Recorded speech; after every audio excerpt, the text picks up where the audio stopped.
উঠলে ওখানে অনেকজন মানুষ ওঠে, যার ফলে ওইটা নড়ে, ওইটা ঝুঁকিপূর্ণ। আচ্ছা, কখন আসছিলেন, কার সাথে আসছিলেন? আমার হাজবেন্ডের সাথে এসেছি, একটু আগেই আসলাম। এখানে দেখার মতো কিছু নাই, তাই চলে যাচ্ছি। আচ্ছা, টিকিট মানে এখানে কত টাকা এবং পরিবেশের টিকিট তো আমরা যত টাকা টিকিট তত টাকা দিয়ে কেটে ঢুকলাম, কিন্তু এখানে দেখলাম যে টিকিট ছাড়াও ঢুকা যাচ্ছে, অনেকেই ঢুকছে। আচ্ছা, নিরাপত্তার ব্যবস্থা কোনো ঝুঁকি আছে কিনা মনে হয় আপনার? নিরাপত্তা আমি তো বেশিক্ষণ এখানে ছিলাম না, আমি বলতে পারছি না আসলে।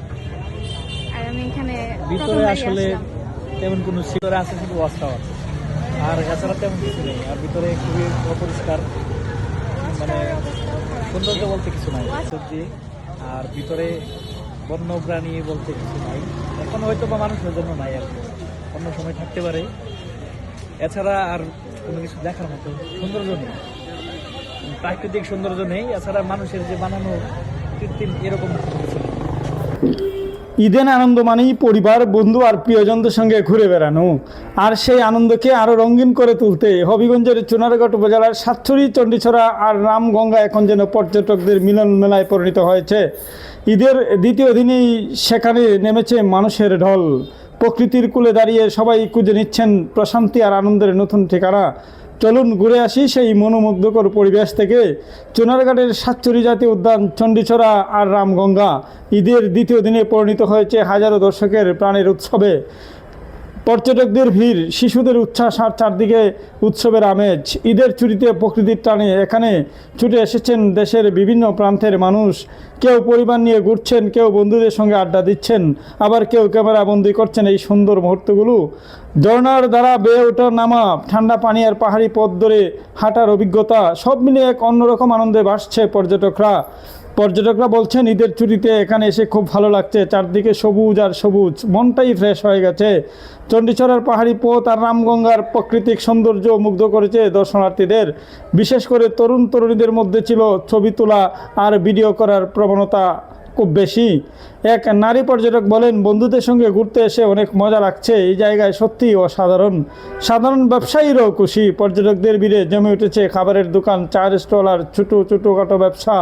স্থানীয় ব্যবসায়ীরা বলেন, ঈদের সময় এমন ভিড় হলে আমাদের ব্যবসাও ভালো হয়, আলহামদুলিল্লাহ অনেক খুশি। নিরাপত্তা নিশ্চিত করতে প্রশাসনের পক্ষ থেকেও নেওয়া হয়েছে বিভিন্ন ব্যবস্থা। পর্যটকদের নির্বিঘ্নে ঘোরাঘুরির জন্য দায়িত্ব পালন করছে আইনশৃঙ্খলা বাহিনী। সব মিলিয়ে ঈদের দ্বিতীয় দিনে সাতছড়ি, চণ্ডীছড়া আর রামগঙ্গা পরিণত হয়েছে আনন্দ আর উচ্ছ্বাসের এক প্রাণকেন্দ্রে। একদিকে প্রকৃতির শান্তি, অন্যদিকে মানুষের হাসি আর আনন্দ, এই দুইয়ের মিলনেই তৈরি হয়েছে এক অনন্য অনুভূতি। ঈদের আনন্দ ভাগাভাগি করার জন্য এমন প্রাকৃতিক সৌন্দর্যের বিকল্প নেই, যেখানে প্রকৃতি আর মানুষ মিলে তৈরি করে এক সুন্দর গল্প, ভালোবাসার, আনন্দের আর স্মৃতির। বিস্তারিত সরাসরি জানাচ্ছেন আমাদের কোরাঙ্গি নিউজের সিনিয়র রিপোর্টার আব্দুর রাজ্জাক রাজু। আপনারা দেখতেই থাকুন। অনেক ভালো লাগছে, বাট এখানে দেখার মতো সবুজে ঘেরা গাছপালা বা পশু পাখি আছে, অনেকগুলো বানর, ন্যাচারালি অনেকগুলো বানর দেখা যায়, বা এখানে অনেক সুযোগ সুবিধা আছে। বিশেষ করে এখানে মানে নিজের যে একটা টেক কেয়ার, এটা মানে এটার সুব্যবস্থা আছে।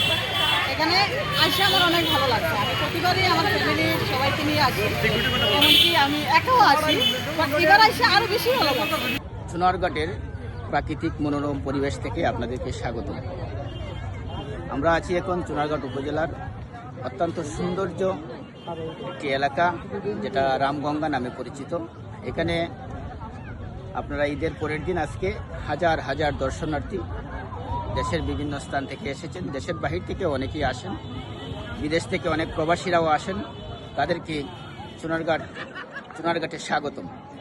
যাই হোক, এখানে সাতছড়ি জাতীয় উদ্যান সহ আরও অনেক কিছুই রয়েছে আমাদের এই চুনারঘাটের প্রাকৃতিক সৌন্দর্যে ভরপুর। এই চুনারঘাটে আপনাদেরকে বারবার আসুন এবং চুনারঘাটকে উপভোগ করুন, সেই প্রত্যাশা রইল। ধন্যবাদ সবাইকে।